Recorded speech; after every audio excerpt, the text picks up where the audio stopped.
다 함께 사도신경으로 신앙 고백하심으로 일요 저녁 예배를 하나님께 드리겠습니다.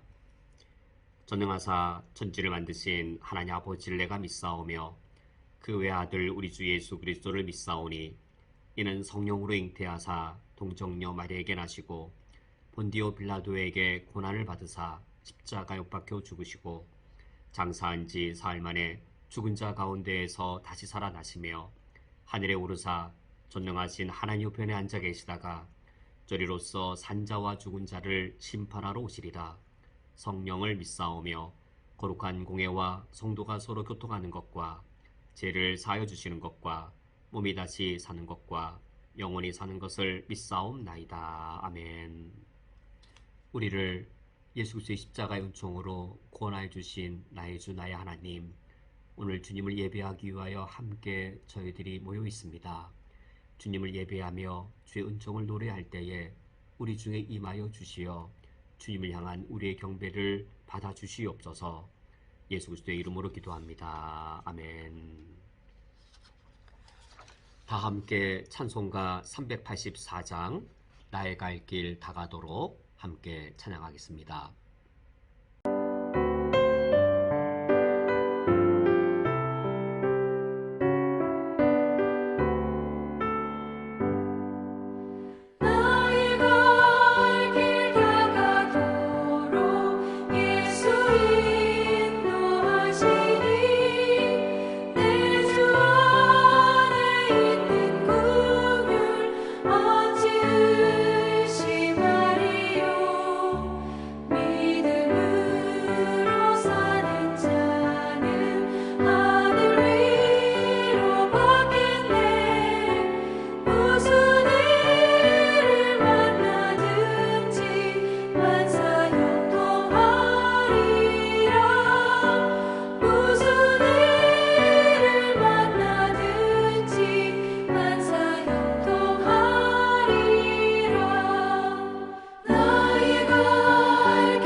성경 봉독하겠습니다. 오늘 성경 말씀은 신약성경 고린도전서 7장 20절부터 24절까지의 말씀입니다. 오늘 성경 말씀을 제가 봉독해 드리겠습니다. 각 사람은 부르심을 받은 그 부르심 그대로 지내라. 내가 종으로 있을 때 부르심을 받았느냐? 염려하지 말라. 그러나 내가 자유롭게 될 수 있거든 그것을 이용하라. 주 안에서 부르심을 받은 자는 종이라도 주께 속한 자유인이요 또 그와 같이 자유인으로 있을 때에 부르심을 받은 자는 그리스도의 종이니라. 너희는 값으로 사신 것이니 사람들의 종이 되지 말라. 형제들아, 너희는 각각 부르심을 받은 그대로 하나님과 함께 거하라. 아멘. 다 함께 기도하고 말씀을 듣겠습니다. 하나님 아버지시여, 주님의 말씀을 듣기를 원합니다. 특별히 저희들이 오늘은 이 세상에서 하나님의 백성으로 살기 위하여 우리의 삶의 장이 하나님을 예배하는 장이 되기 위하여 그리스도인의 직업관에 관한 하나님의 말씀을 듣기를 원합니다. 우리의 마음과 우리의 생각과 우리의 의도를 새롭게 하여 주옵소서. 예수 그리스도의 이름으로 기도합니다. 아멘. 이제 우리가 오늘과 다음 주 두 주에 걸쳐서 그리스도인의 직업관에 관해 말씀을 나누고자 합니다. 지난 7월까지 말씀을 함께 나누고 우리가 8월 한 달은 이제 쉬었다가 다시 만나게 되는데, 이제 7월에 연장선상에서 그리스도인의 직업관을 우리가 나누고자 합니다. 우리가 7월 이전에 7월까지 어떤 말씀을 나누었냐면 일반 계시였습니다. 하나님의 계시가 특별 계시가 있고 그리고 일반 계시가 있죠. 특별 계시는 예수 그리스도가 우리 유일한 구원주이심을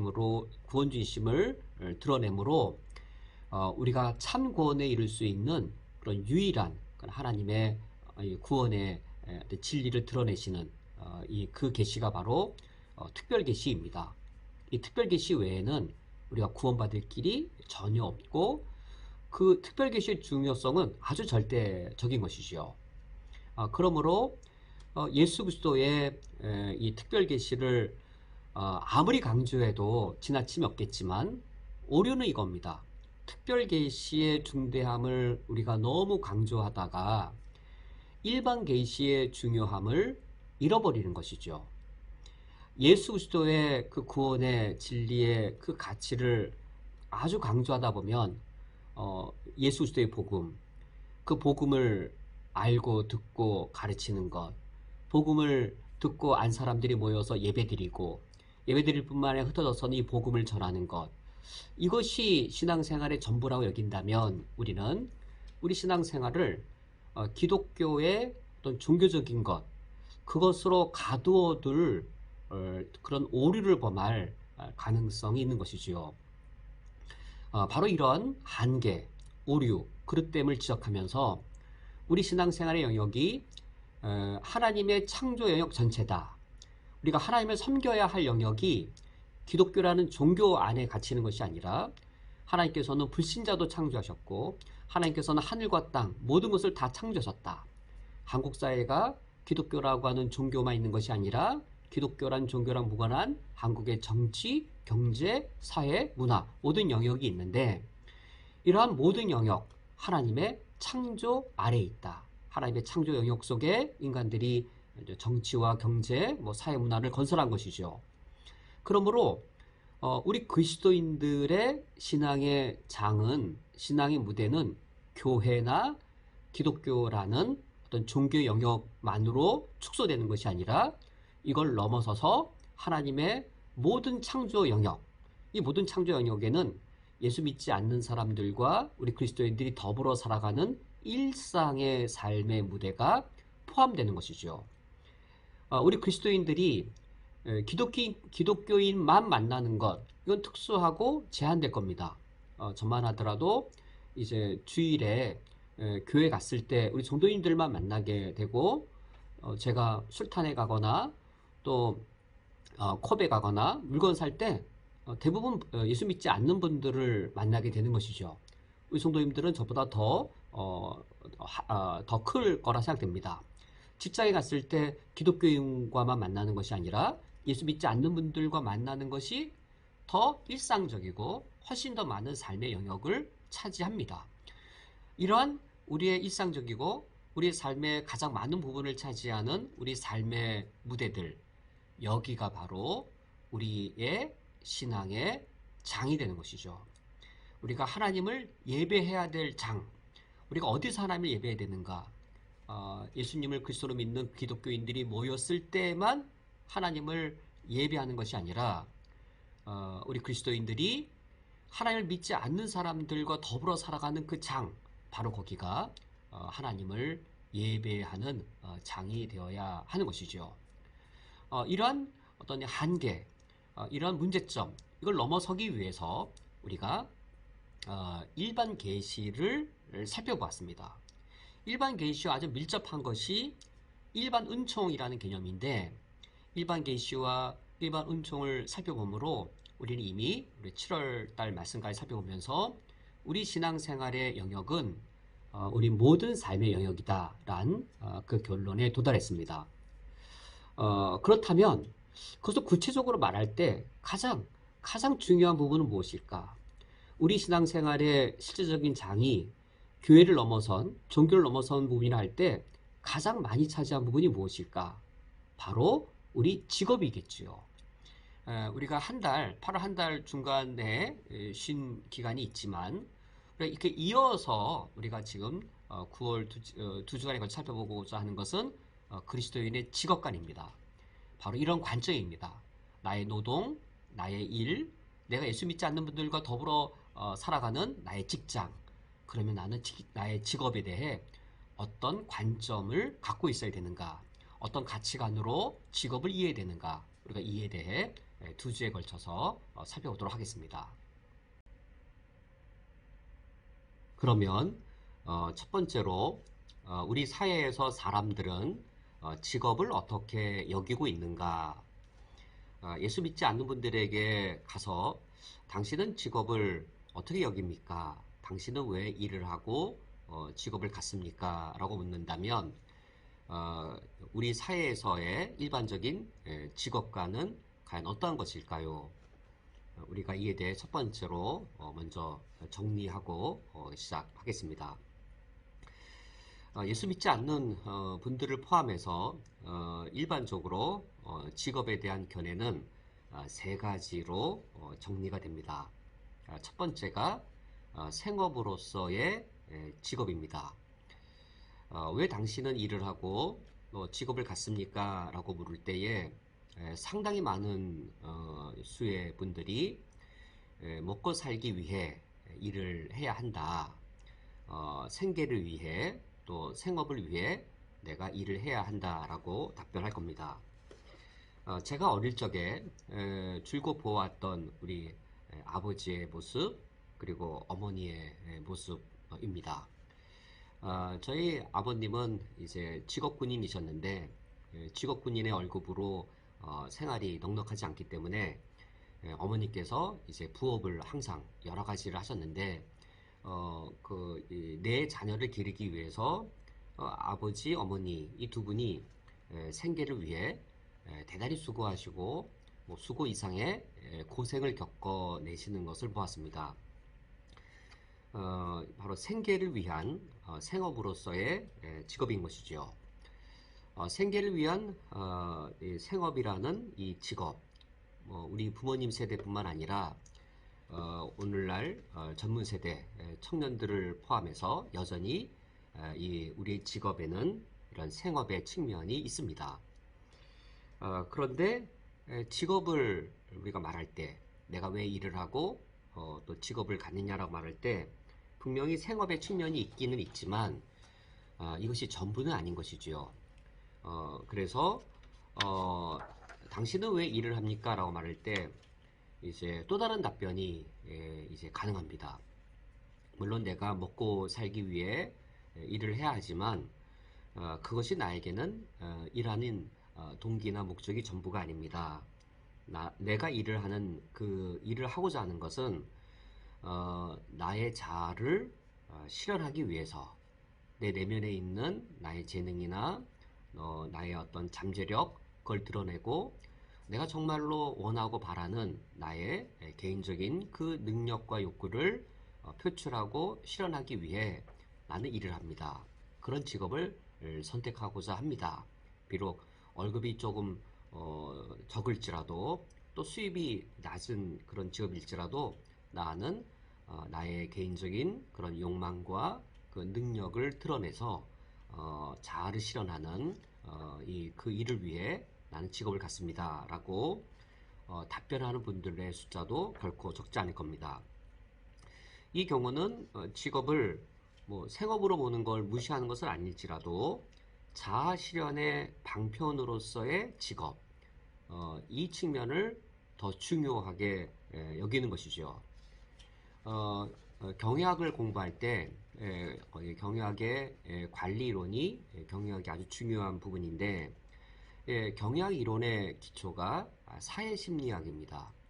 사회심리학을 기초로 해서 이 관리 이론들이 등장하는데 그때 이제 뭐 경영학 원론에서 아주 중요하게 배우는 것이 머슬로우의 욕구 5단계설입니다.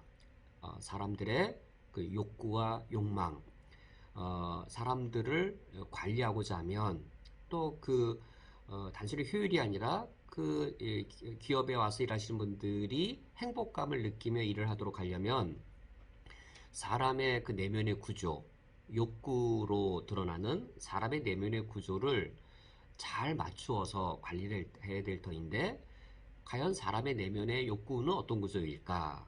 사회심리학에서 연구하는 것이죠. 이 머슬로의 욕구 단계설은 이제 사람의 욕구가 낮은 층에서부터 채워져서 1차의 욕구가 채워지면 2차의 욕구가 발생되고 3차, 4차, 5차의 이 단계로 욕구가 이 고차원을 향해 일어난다. 이제 이런 기본 구조를 갖고 있는데 가장 낮은 차원은 생리적이고 안전에 대한 욕구로부터 시작을 해서 그리고 사회적인 욕구로 발전되고 또 이 자존의 욕구 그리고 마지막 이 5번째 욕구가 자아 실현의 욕구입니다. 직장을 다니는 그 이유가 단순히 나의 생리적인 또는 안전 욕구만을 채우기 위한 것이 아니라 이제 직장을 통해서 자아 실현을 하기를 원하는 것이죠. 내가 발전하고 또 내 내면에 있는 잠재력, 나의 욕망을 드러내는 그 장으로서 직업을 갖기를 원한다. 사회심리학에서의 이런 심리학의 이론들이 이 경영학의 관리 이론에 많은 영향을 주었습니다. 모슬로의 욕구 단계설을 이제 관리 이론에 적용할 때에 약간의 어떤 한계점들 또 불합리한 것들이 발견되어져서 엘덜퍼의 ERG 이론으로 이것이 더 성장하게 됩니다. 엘덜퍼의 ERG 이론은 모슬로우의 욕구 5단계설을 기반으로 하되 발전시킨 겁니다. 모슬로우 욕구 5단계설은 낮은 단계의 욕구가 먼저 채워지면 그 다음에 높은 욕구가 일어난다. 단계적으로 일어난다. 라는 그런 입장이었는데 실제로는 그렇지 않죠. 사람들이 동시에 욕구를 갖고 있거나 낮은 욕구보다 더 높은 차원의 욕구를 더 강하게 갖고 있거나 사람의 차이일 수도 있겠고 상황의 차이일 수도 있겠고 이것이 또 1단계에서 5단계까지 이렇게 칼로 무자르듯 딱 이렇게 잘라져 있는 것이 아니라 이렇게 겹쳐져 있지요. 그래서 실제 인간의 내면 구조를 더 잘 반영해서 이 5단계를 그냥 3차원으로 구분하는 것이 엘더퍼의 ERG 이론입니다. 그러니까 E가 이제 존재 욕구, R이 관계 욕구, 그리고 G가 그로스 성장 욕구인데 우리가 직장을 통해 직업을 갖는 이 이유가 이 3가지와 잘 맞죠. 존재 욕구, 우리에게 안전이나 또 주거, 또 생계비와 같은 어떤 우리 생필품, 어떤 그것을 마련하기 위한 이런 존재에 대한 이 욕구를 채울 뿐만 아니라 관계 욕구이죠. 사회적인 욕구가 우리에게 있어서 내가 어디에 소속되기도 하고 어디에 가서 내가 관계도 맺고 또 내가 사랑도 받고 내가 사랑도 하는 그런 관계 욕구를 직장 안에서 이제 우리가 바라게 되어지죠. 그런데 엘더퍼의 ERG 이론이나 머슬로우의 욕구 단계설이나 공통되게 말하는 것은 최고의 욕구가 무엇인가라는 겁니다.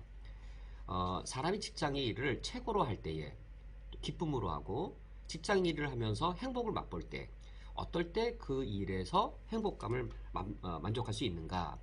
머슬로우는 그 5단계 최고의 욕구가 자아 실현의 욕구인 것으로 엘더퍼의 ERG 이론의 G 최고의 욕구는 이 성장 욕구로 같은 주장을 하면서 인간이 직장에서 일을 하고자 할 때에 그 직업은 자아 실현의 수단으로 제공되어야 된다라는 것이 이 경영학에서의 관리 이론의 결론입니다.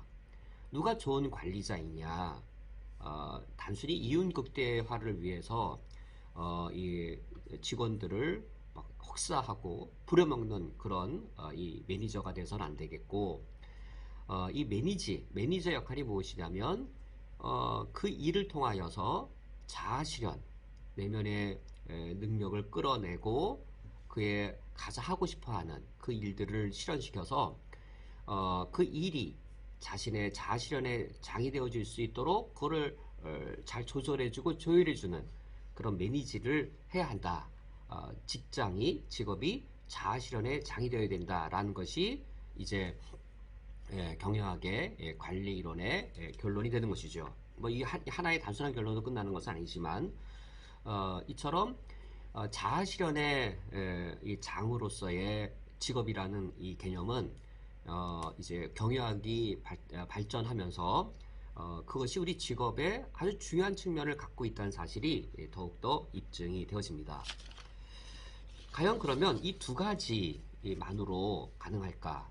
직업에 대한 이 견해가 이 두 가지만으로 가능할까? 생업의 측면도 있고 또 생업만으로는 우리 직업이 다 설명되지 않죠. 자아실현의 장으로서 직업을 바라보는 것. 그 두 번째 견해가 합쳐지면 충분할까? 이 두 가지의 견해는 아직까지 내 자신 안에서만 내 자신만 놓고 내가 일하고 직업을 갖는 그 이유와 동기를 찾는 것이었습니다. 아직은 부족한 부분이 있는 것이죠. 그래서 세 번째의 직업관이 제시되어집니다. 그것은 나 자신에게서만 일할 이유와 동기를 찾는 것이 아니라 내가 살아가는 이 사회에 내가 나의 일과 직업을 통해 어떻게 기여하는가, 사회에 기여하는 측면에서 이 직업의 이 가치와 의미를 제시하는 견해입니다.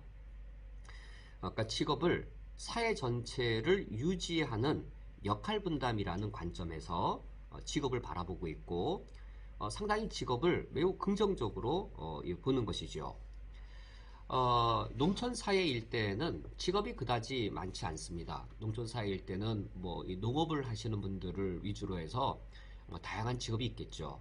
이제 이 방앗간도 필요하겠고 또 이제 이 농사 지은 것을 도시에 갖다 파는 뭐 그런 직업도 필요하겠고 농촌 사회에서는 직업이 뭐 많지 않을 겁니다. 왜 직업이 많지 않냐면 그 직업만 있어도 그 사회의 유지가 가능하기 때문인 것이죠. 그런데 만약 이제 농촌 사회가 이제 소비 사회로 또 이제 어떤 산업 도시로 더 확대가 되어진다면 더 많은 직업이 필요할 겁니다. 더 많은 직업이 필요하다는 이유가 무엇이죠? 그 사실은 그 사회가 유지되기 위해 여러 역할들이 필요하고 그 여러 역할들만큼 직업의 숫자들이 만들어지는 것이죠. 만약에 사회는 확대되어지는데 그 직업이 없다면 그 일은 필요한데 그 일을 직업으로 맡는 사람이 없다면 그 지역사회는 대단히 어려움을 겪을 겁니다. 이제 어린아이들이 맛있는 빵을 좋아하고 또 아이스크림도 좋아하는데 만약에 우리가 사는 동네에 베이커리가 없고 아이스크림점이 없다면 아이들은 매우 어려움을 겪을 겁니다. 그런 필요가 있는 것이죠. 어떤 사회가 이제 잘 유지가 되고 그 지역사회 구성원들이 더 행복감을 느끼며 살기 위해서는 다양한 직업이 필요할 겁니다. 집을 짓기 위해서는 건설업을, 또 몸이 아플 때에는 우리를 치료해줄 병원이, 그리고 아이들을 가르칠 또 학교가, 뭐 이런 다양한 이 역할들이 필요하고 또 그 직업이 필요한 것이죠. 병원에서 의사 선생님의 어떤 사회에 대한 기여, 학교 선생님이 학교에서 교사라고 한 직업을 통해 그 사회에 기여하는 것, 건설업자가 집을 설계하고 건축해서 그 지역사회에 기여하는 것. 이처럼 직업은 물론 나 개인이 생계와 자아실현의 수단으로 내가 선택하였지만 이런 직업이 모아지고 모아져서 결국 사회 전체가 이제 필요를 다 채우는 그런 완성적인 사회가 되도록 각자 기여를 하고 있는 것이죠. 그래서 이 직업을 생각할 때 이 세 가지의 견해가 우리 사회에서 사람들이 생각하고 있는 직업관입니다. 학자들이 분류할 때 대략 이 세 가지 정도의 직업관으로 분류를 하여서 아마 또 다른 직업관 뭐 있을지 몰라도 거의 대부분의 직업관이 여기에 있을 겁니다. 그런데 우리 그리스도인들은 성경적인 직업관을 갖는다라고 할 때에 지금 말한 이 세 가지의 직업관을 넘어선 직업관을 가져야 하는 것을 말하는 것이죠. 예수 믿는 우리들이 예수 믿지 않는 사람들과 다른 생각을 갖고 있고 이런 다른 생각, 다른 가치관에 의해 다르게 살아가려면 다른 직업관을 갖고 있어야 하는 것이죠. 만약 우리도 생업으로, 자아실현의 수단으로 또는 사회 전체를 유지하는 역할 분담의 관점에서 직업을 바라보는 것이 전부라고 한다면 우리는 이 세상에서 내 삶의 가장 많은 부분 또 내 에너지가 가장 집중적으로 다 쏟아지는 이 직업을 통해서도 이 세상 속에 예수 믿지 않는 사람과 다르게 살아갈 수 없을 겁니다. 그러면 우리 그리스도인들은 이 세상 사람들과 이 직업을 바라볼 때 과연 어떤 문제의식을 가지고 이 세 가지의 이 관점들을 바라보는가? 우리 그리스도인들은 어떤 관점에서 다른 차원에서 직업을 바라보기 시작하는가? 이에 대해 두 번째로 계속하여 살펴보도록 하겠습니다.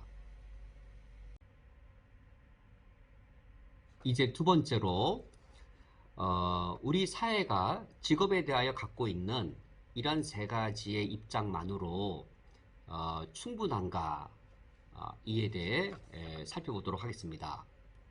물론 생업으로 직업을 바라보는 것, 또 자아실현의 장으로 직업을 바라보는 것, 그리고 직업을 우리 사회 유지를 위해 내 직업이 기여하는 측면으로 바라보는 것, 다 사실인 측면이 분명히 있지요. 그런데 이와 같이 바라보는 것만으로 충분한가? 또 더 심각한 것은 그렇게 바라보는 관점에 부정적이고 그릇된 요소는 없는가? 우리 그리스도인들은 이 세상 사람들과 다르게 직업을 바라보고 특별히 우리 사회의 대다수의 사람들이 당연시 잘못된 것인데도 불구하고 당연시 여길 때에 우리 그리스도인들은 그런 이유와 동기로 직업은 가서 안 된다라고 선지자적으로 바르게 말을 하는 그런 존재들인데 과연 우리 사회에 통용되고 있는 이 세 가지의 직업관으로 충분한가? 그리고 어떠한 점에서 문제점이나 심각한 오류를 갖고 있는가? 이에 대해 두 번째로 살펴보겠습니다. 첫 번째는 생업으로 직업을 바라보는 견해입니다. 저도 우리 어머니 아버님께서 내 자녀를 기르기 위해 정말 고생의 삶을 사시는 것을 보면서 생업으로 직업을 갖는다는 것이 정말로 만만치 않은 것을 오랜 세월 동안 보았습니다. 저희 어머니 아버지의 모습만을 통해서 본 것이 아니라 가끔 이제 이 도시의 길거리에서 리어카에 작은 리어카에 몇 배가 되는 그 이 휴지 또 박스 이런 거를 담아서 끌고 가시는 70은 충분히 넘으신 것 같은 그런 어르신들의 모습을 볼 때가 있습니다. 마르시고 작은 체구인데 그 리어커보다 훨씬 더 쏟아질 만큼의 그런 이 폐휴지들, 박스들 그거를 이제 묶으셔서 그걸 힘들게 끌고 가시는 그런 이 70 넘으시고 연세 많으신 어르신들을 볼 때 생계로서 저 일을 하시는 것, 연세가 드셔도 열심히 일하시는 그 성실함에 대해서는 존경스러운 마음이 들지만 동시에 고단한 삶, 생계의 고단한 삶을 동시에 보기 때문에 마음이 짠해지죠. 어, 내가 저 연세가 됐을 때 저렇게 나도 내 생업을 위해 나 스스로 책임지면서 내가 일을 할 수 있다면 그거 참 멋진 일이겠다. 저런 어르신들 참 존경스럽다라는 마음이 들면서도 자신의 체력이 얼마나 버거울까. 이 고된 노동들 하루에 한 5시간 정도 일하시면 될 것 같은데 생계를 위해 5시간을 넘어서 8시간, 10시간을 일하셔야 된다면 저것은 너무나도 고통스러운 것이 아닐까란 그런 마음이 동시에 짠하게 이제 들게 되죠. 어, 분명히 우리 노동과 직업에는 이런 생계의 측면이 있고 우리 현실을 부정할 수 없습니다. 그런데 만약 지금 우리 현실에서 우리 그리스도인들이 이런 현실을 받아들이되 그 현실에 맞춰 사는 존재가 아닌 것이죠. 현실을 존중하고 우리 현실에 일어난 일들을 그냥 비현실적으로 무조건 부정하는 자들은 아니지만 그렇다고 현실에 순응하고 현실에 이 그릇된 것들을 그대로 용납하며 사는 존재들도 분명히 아닌 것이죠. 직업을 생업으로만 놓고 볼 때에 여기에 어떤 그릇된 가치관이 나타날 수 있을까요? 어머니 아버지가 직업을 생계에 매여 살면서 일하러 나가시면서 목구멍이 푸덕청이니 내가 일을 해야 된다라고 하고 살기 위해 일을 해야 된다. 이런 어떤 노동에 대한 직업에 대한 가치관이 아들, 딸에게 이어져서 아들과 딸은 이미 부자가 됐음에도 또는 넉넉함이 있는데도 불구하고 그런 가치관을 물려받았다면 어떤 오류를 범하게 되겠는지요. 대표적으로 두 가지의 오류가 있음을 윤리학자들이 지적합니다. 첫 번째는 직업을 부정적으로만 여기게 되어지는데 노동을 천시하게 됩니다. 생업으로서의 직업 이런 관점을 보면 육체 노동으로서의 이 활동을 많이 하는 직업을 낮게 여기고 노동 자체를 천하게 여기는 그런 사고를 가질 수 있게 되어집니다. 이것이 사실 고대 그리고 중세 아주 매우 그때 그 시대는 더 심했죠. 왜냐하면 중세나 고대로 올라갈수록 생업을 위한 노동의 일들은 주로 노예가 담당했습니다. 높은 자리에 올라갈수록 이를테면 귀족이나 양반, 우리 조선시대 양반이 되어지면 생업을 위해 노동할 필요가 없습니다. 높은 자리에 올라갈수록 생업을 위해 고통스럽게 육체 노동을 할 필요가 없는 그 지배계급이 되어지죠. 대신에 그 양반의, 그 귀족의 생업을 위한 노동은 노예들이나 종들이 하게 됩니다. 그렇다 보니 노예나 종이 아닐지라도 육체 노동을 해서 생업을 하는 사람들은 뭐 평민이나 상민이 되는 것이죠. 그래서 조선시대 때 뭐 이 사농공상 뭐 이런 어떤 질서, 계급, 신분의 높고 낮음이 있게 되었습니다. 사농공상 육체 노동을 전혀 하지 않는 사람들은 선비가 되고 양반이 되어서 생계 노동을 하지 않아도 먹고 사는 것에 비해 이제 그것을 직업으로 삼는 사람들은 이제 평민이나 뭐 중민이나 뭐 그런 낮은 단계가 되어지고 그것을 전적으로 도맡아서 가장 험하고 어려운 일을 하는 사람들은 노예나 종들, 하인들이 하게 되는 것이죠. 이러한 노동을 천시하는 이런 견해가 과연 오늘날 민주화된 이 사회는 없는가? 그렇지 않습니다. 직업을 생업으로만 여길 때 우리 현실을 놓고 보면 그런 일 정말 그렇죠. 그냥 단순 노동직으로 생업으로 일을 하시는 분들 엔지니어가 아니라 단순 노동으로 일을 하시는 분들은 적은 수입을 받게 되어지는데, 단지 적은 수입으로 그치는 것이 아니라 적은 수입을 받는 그 자체가 문제라기보다도, 뭐 그 자체 가장 심각한 문제라기보다도 그 이면에 있는 노동을 천시하고 노동을 낮은 것으로 여기는 이 세속화된 잘못된 생각, 우리 그리스도인들이 그걸 넘어서야 되는 것이죠. 우리 현실 속에 고부가가치의 엔지니어의 육체 노동과 저부가가치의 단순한 육체 노동, 분명히 고부가가치의 어떤 결과물을 나타낼까? 아니면 낮은 그런 이 적은 분량의 부가가치를 일으키는 것일까? 단순 노동과 그리고 엔지니어의 노동을 동일하게 여길 수 없기 때문에 임금이 여기에 따라 차이가 있는 것은 어떤 면에 적절할 수도 있겠고, 어떤 면에서는 우리 현실에 대한 어떤 사실적인 반영이 되겠지요. 그런데 문제는 엔지니어의 노동은 고상하고, 그래서 그런 고상한 노동을 하는 사람은 높은 신분이고, 부가가치를 많이 일으키지 못하는 그런 단순 노동직은 천한 것이고, 천한 노동하는 사람은 낮은 신분의 사람이다라고 오늘날 우리가 여기고 있다면, 이것은 지극히 세속화된 가치관, 세속화된 가치관에 근거한 그릇된 직업관이 되는 것이죠. 성경은 결코 생업을 위한 노동을 잘못된 것으로 여기지 않습니다. 데살로니가후서 3장 10절 말씀에 우리가 너희와 함께 있을 때에 너희에게 명하기를 누구든지 일하기 싫어하거든 먹지도 말게 하라 라고 하여서, 결코 성경은 우리 육체 노동을 어떤 소극적이거나 부정적인 것으로 전혀 여기지 않습니다. 성경은 노동에 대해 긍정적으로 바라보고 있고, 그리고 근면하고 성실하게 자기 육체 노동을 통해 자기 생업을 감당하라라고 명령하고 있습니다. 그것이 우리 현실 세계에 낮은 임금을 받는 것으로 드러날 뿐이지, 낮은 임금을 받기 때문에 육체 노동은 천한 것이다 라고 생각하면 그것은 그리스 이방 사람들의 생각이고 조선시대 유교 사람들의 이방 종교적인 가치관이지 결코 성경의 견해는 아닙니다.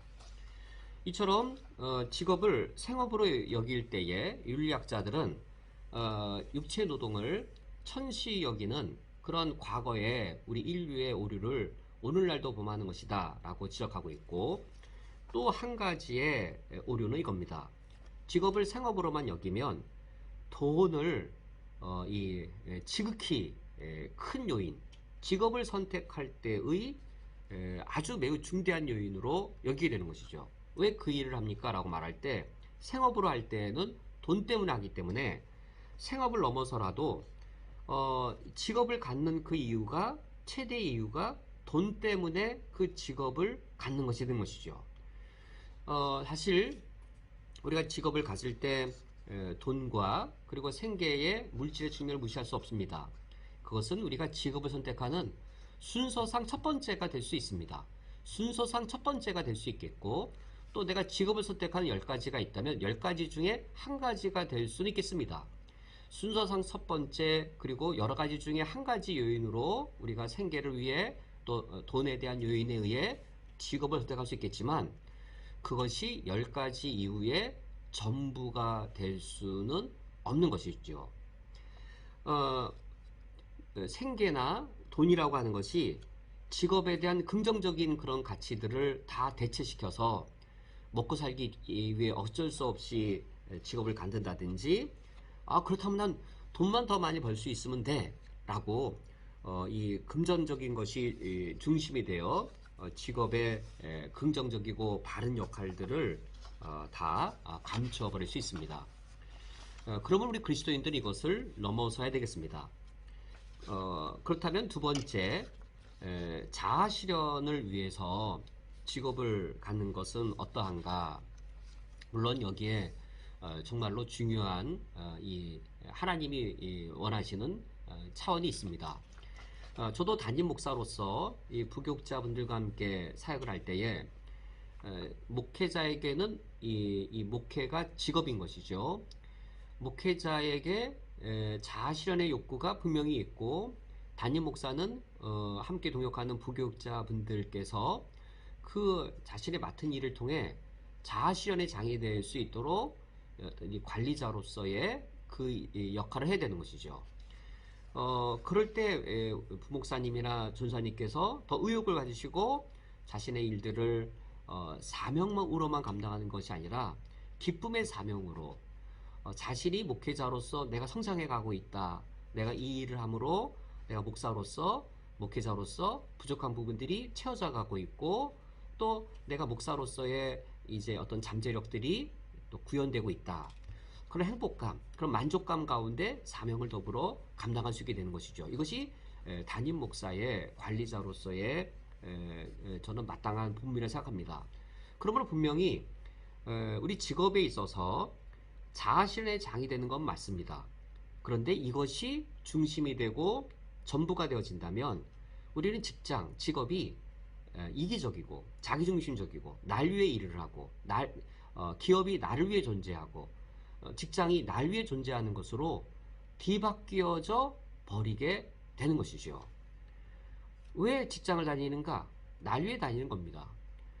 왜 직장이 나에게 필요한가? 나의 자아실현의 장으로서 필요한 겁니다. 그것이 나의 첫 번째 이유고 가장 중요한 목적이라면 그것이 위배되어질 때에 더 이상 그 직장을 다닐 이유가 없게 되어지고 그 직장은 나에게 무가치한 것이죠. 물론 그런 측면을 절대적으로 단적으로 부정할 수는 없겠지만 그런 측면이 분명히 고려되고 존중되어야 되는 것 사실이 있지만 동시적으로 그렇게만 되어진다면 사람은 이기적인 존재가 되어서 우리 그리스도인이라 할지라도 이기적인 그리스도인, 직장 가서도 이기적인 그리스도인, 자기중심적인 그리스도인이 되어진다면 과연 우리 그리스도인들이 이 사회에 나가서 나의 직업을 통해 봉사와 섬김, 특히 자기 희생적인 봉사, 과연 어디서 그것을 찾을 수 있겠는지요. 그러므로 자아실현의 장으로서의 이러한 이 직업은 상당히 이 치명적인 오류를 내포할 수 있습니다.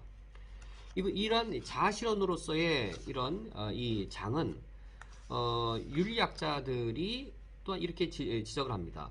사실 가장 큰 이 부모와 자녀의 다툼이기도 하죠. 부모는 현실적으로 자녀들이 직업을 선택한다 했을 때 생업의 측면, 너 그렇게 해서 먹고 살 수 있겠니? 생업의 측면을 강조한다면 자녀들은 나 그래도 이거 하고 싶어.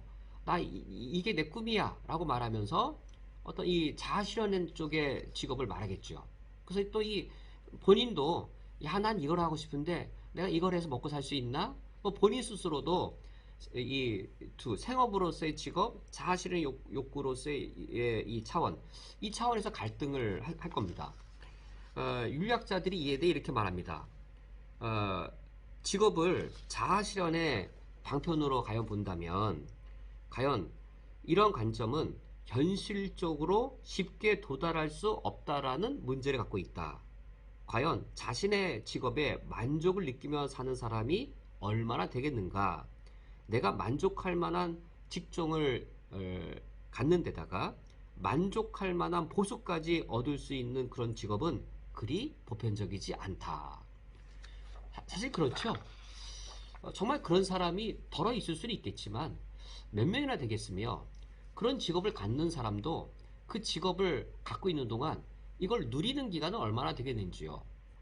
야구가 좋아서 프로야구 선수가 된 분에게 물어보면 분명히 자기가 야구를 좋아하고 야구 재능이 좋아서 그 일을 하고 있지만 이걸 정말로 이 누리는 기간은 결코 길지 않습니다. 자기 평생을 놓고 보면 매우 짧은 기간을 누리지 평생에 걸쳐서 이걸 누리는 사람은 거의 없죠. 전혀 없다라고 말해도 그렇게 큰 무리가 되지 않을 겁니다.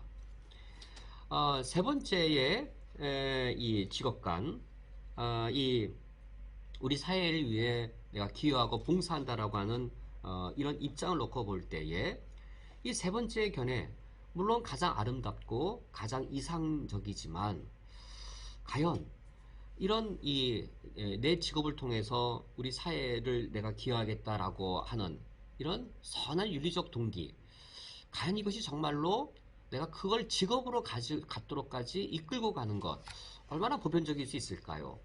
어떤 분이 인권 변호사가 되어서 어려움 속에서도 많은 수입을 못 올림에도 불구하고 변호사의 길을 가는 분들을 들어보지만 정말로 너무 적은 수이겠고 정말로 이러한 내 직업을 통해 내가 생계를 넘어서고 자아실을 넘어서 정말 이거 하겠다라고 하는 것, 정말 인간의 양심과 이성만으로 과연 이것을 이끌어낼 수 있겠는지요?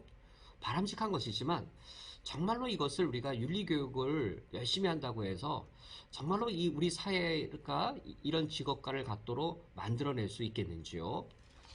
상당히 어려울 겁니다. 우리가 이 두 번째 살펴본 내용은 이렇습니다. 우리 사회에 현재 통용되고 있는 이 세 가지 직업관, 사실인 측면들을 부분 반영하고 있지만 치명적인 문제나 또 심각한 한계들을 갖고 있습니다. 우리 그리스도인들에게는 그 이상의 견해가 필요합니다. 이 모든 것들을 넘어선 그 이상의 관점이 우리에게 필요합니다.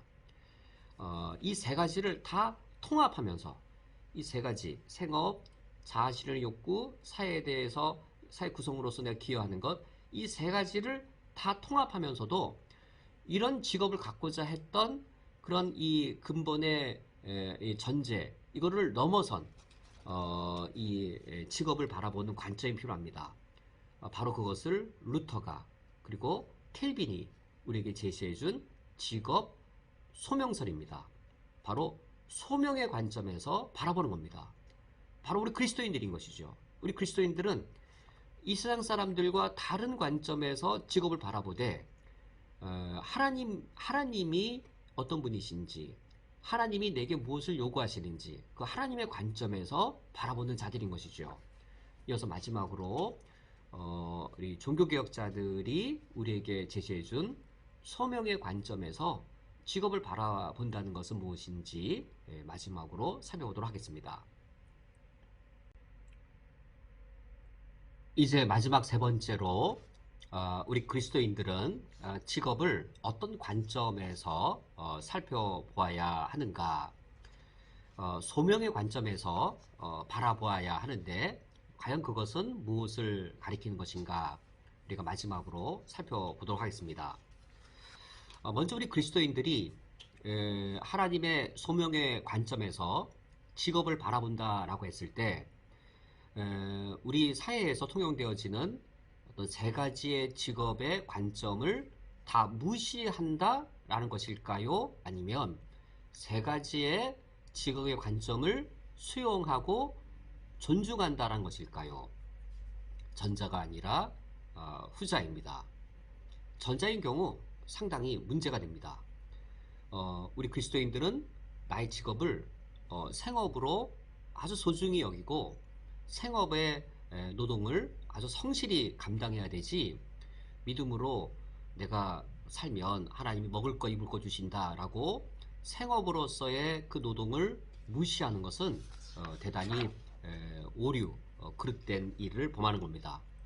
앞서 제가 말씀 인용한 것처럼 디모데후서 3장 10절 말씀에 우리가 너희와 함께 있을 때 너희에게 명령했다.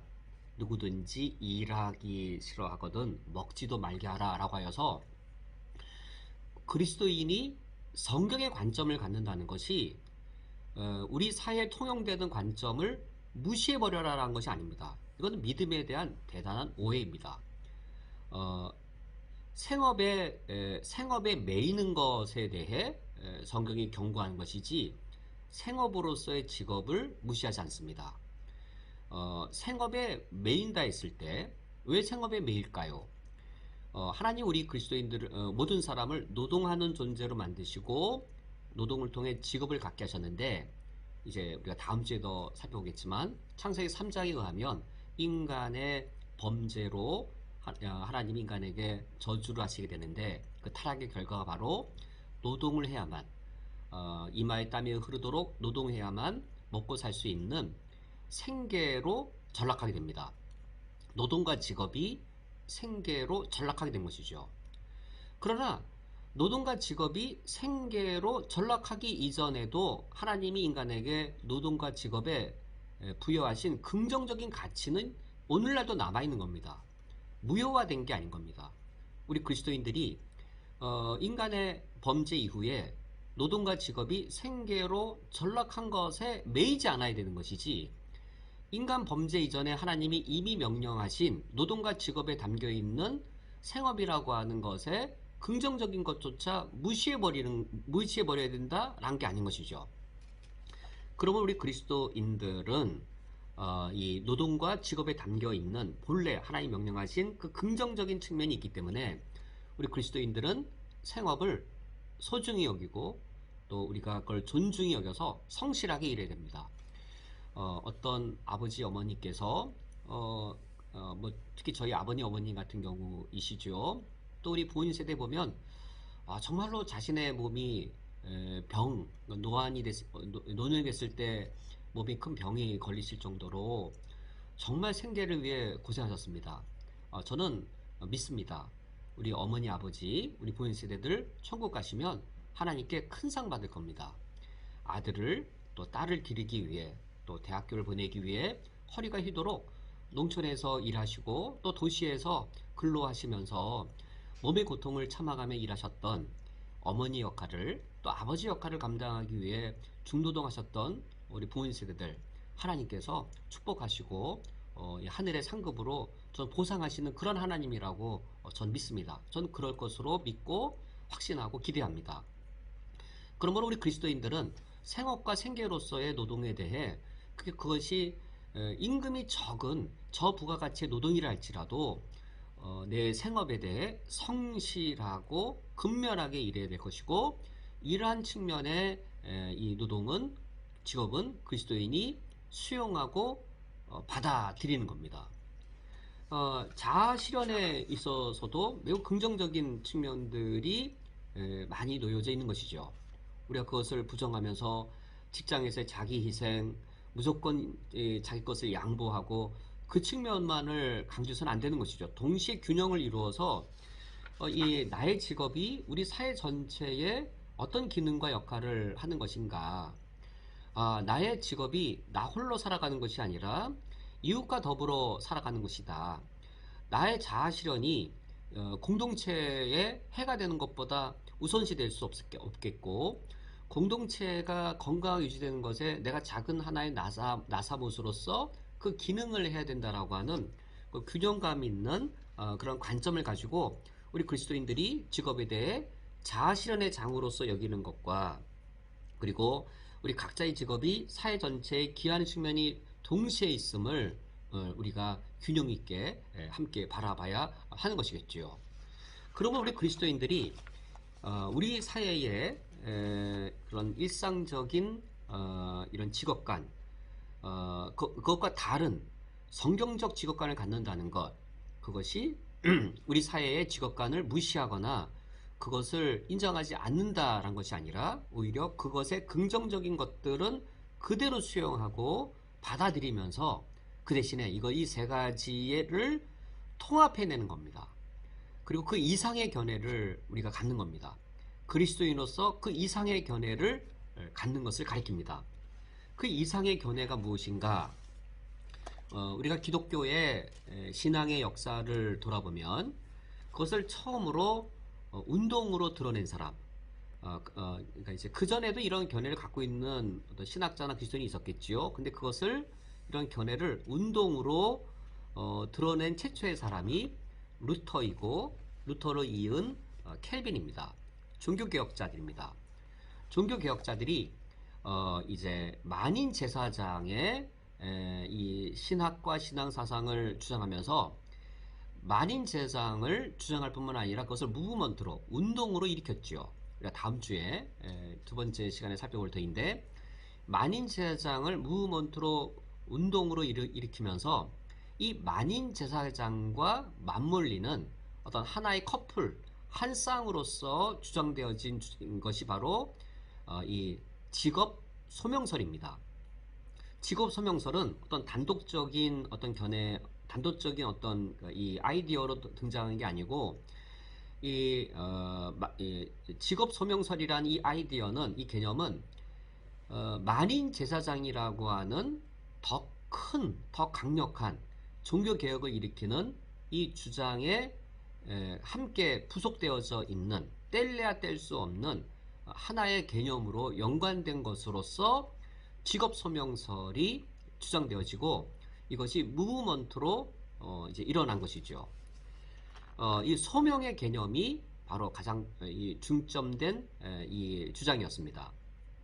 이 소명이라는 개념으로 앞선 이 세 가지의 직업의 개념들을 통합하게 되어집니다. 세 가지 개념을 통합하고 그 이상, 예수 믿지 않는 분들이 갖고 있는, 우리 사회가 갖고 있는 직업관 그 이상의 것을 만들어내어지고, 이것이 현재 우리가 다시금 돌아보더라도 정말로 루터의 이러한 이 최초의 개념, 켈빈에 의해 또 계속 발전되어진 이 직업소명설, 여전히 우리가 따라가야 할 그런 직업의 개념입니다.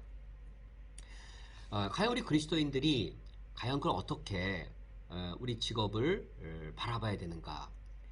예수 믿지 않는 사람이 갖고 있는 것을 뛰어넘어서 어떻게 바라봐야 되는가라고 할 때, 이 루터는 소명이란 개념을 가지고 옵니다. 이것이 이 루터의 이 소명의 개념이 왜 우리 신앙의 역사에서 중대하냐면 최초의 인물이기 때문입니다. 아마 그 이전에 없지 않았을까? 제가 읽은 글로서는 루터를 최초로 평가하고 있습니다. 근데 이거에 대한 논문들이나 책들이 많지가 않아서 그 이전에 누군가가 있을지 몰라도 최소한 이것은 최초의 인물입니다. 이런 개념으로 운동화, 무브먼트로 일으킨 것은 최소한 루터가 최초입니다. 부르심, 그러니까 이 부르심을 한자로 바꾸면 그게 소명이지요.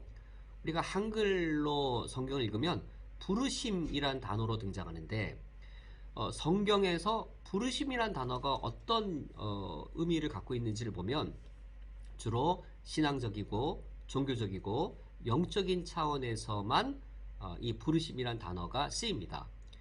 한 예로 로마서 1장 1절 말씀을 한번 제가 읽어드릴게요. 예수 그리스도의 종 바울은 사도로 부르심을 받아 하나님의 복음을 위하여 특정함을 입었으니 란 이 구절에 이 부르심이란 단어가 나옵니다. 즉 소명이란 단어가 나옵니다. 사도로 부르심을 받아 복음을 위해 특정함을 입었다. 이때 부르심, 이때 소명의 의미가 무엇인지요? 바울을 사도로 부르신 사명애로의 부르심, 이런 의미입니다. 즉 영적인 의미, 종교적이고 신앙적 의미로서의 부르심, 그런 의미를 갖고 있습니다. 또 사회적이거나 또 우리 종교나 신앙을 넘어선 그런 영역의 의미가 아닌 것이죠. 또 부르심이란 단어가 많이 등장하는, 반복해서 여러 번 등장하는 성경 본문에 있는데, 바로 우리가 오늘 읽은 고린도전서 7장 20절 이하의 말씀입니다. 여기는 부르심이라는 단어가 반복해 나옵니다. 아까 로마서 1장 1절은 한 번 딱 등장하는 것에 비해 7장 20절, 고린도전서 7장 20절에 각 사람은 부르심을 받은 그 부르심 그대로 지내라. 21절, 내가 종으로 있을 때 부르심을 받았느냐? 7장 22절, 주 안에서 부르심을 받은 자는 종이라도 주께 속한 자유인이요. 또 그와 같이 자유로 있을 때에 부르심을 받은 자는 그리스도의 종이니라. 그리고 24절에 형제들아 너희는 각각 부르심을 받은 그대로 하나님과 함께 거하라 라고 하여서, 여기서 상당히 부르심이라는 단어가 계속 반복되고 여러 번 등장합니다. 이때 부르심은 어떤 의미인가? 이때 부르심은 구원애로의 부르심. 우리가 이제 하나님께 우리에게 구원의 소명, 구원의 소명이라고 표현하는데, 구원의 부르심, 구원애로의 소명입니다. 이때에 그러니까 구원하기 위해 부르셨다는 겁니다. 구원하기 위해 한 사람 한 사람을 각각 부르셨다라는 거죠. 이때의 부르심의 의미도 영적인 의미이고 종교적이거나 우리 신앙의 내용입니다. 성경에서 부르심은 대략 이 정도의 의미입니다. 어떤 우리를 하나님의 자녀로 삼기 위해 구원하도록 하나님이 부르셨다. 구원의 부르심. 또 구원하신 다음에 바울과 같은 경우 영적 사명을 주셨다. 사도라고 하는 영적 사명으로 부르셨다. 대략 이처럼 신약 성경은 모두가 다 그렇습니다. 신약 성경 안에 부르심이란 단어는 이런 영적인 의미로만 또는 이 어떤 신앙적이고 우리 기독교적인 의미로만 쓰일 때 부르심이라는 어휘가 등장합니다.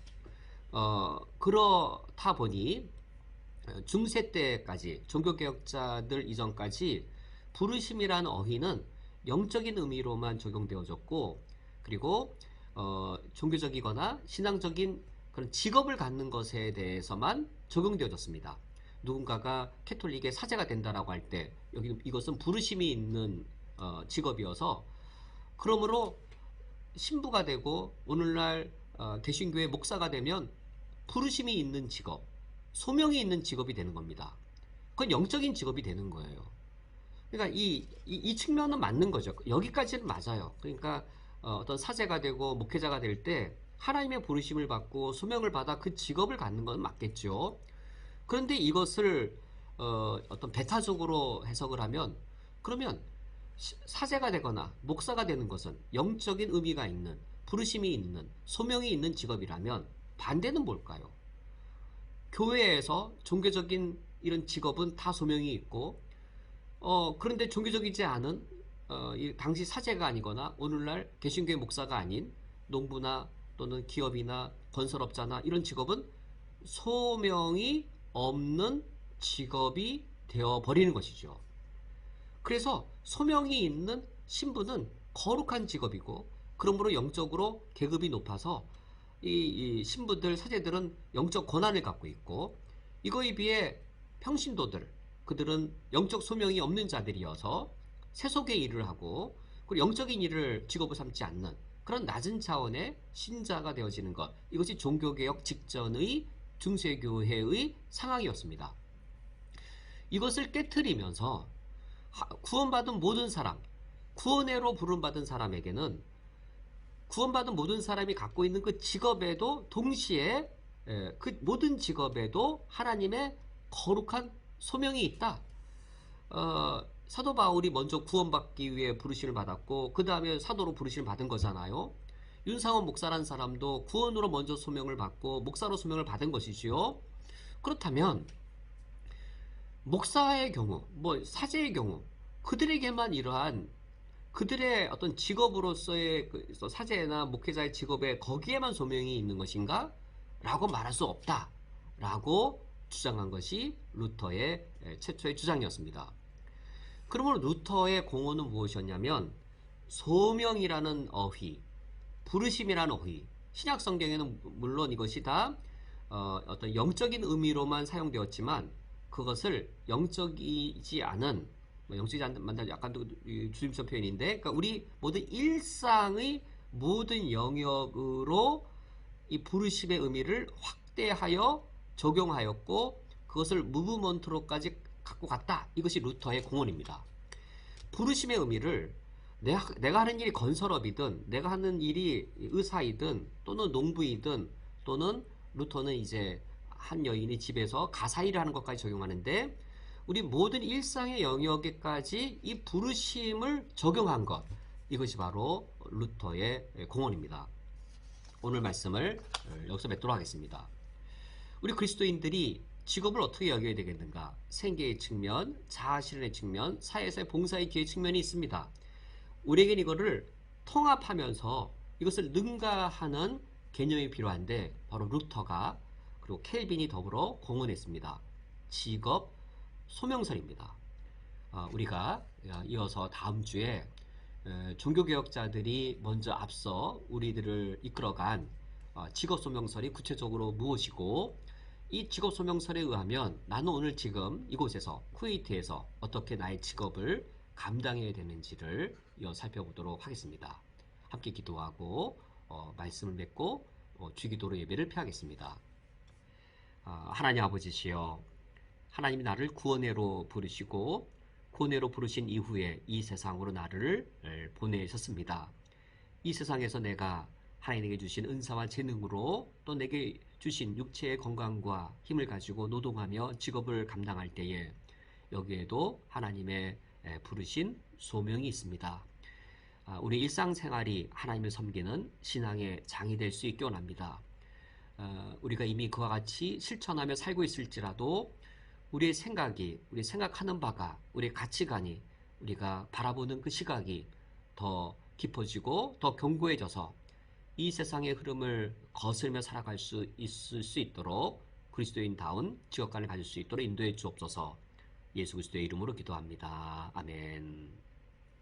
다 함께 주기도로 예배를 폐하겠습니다.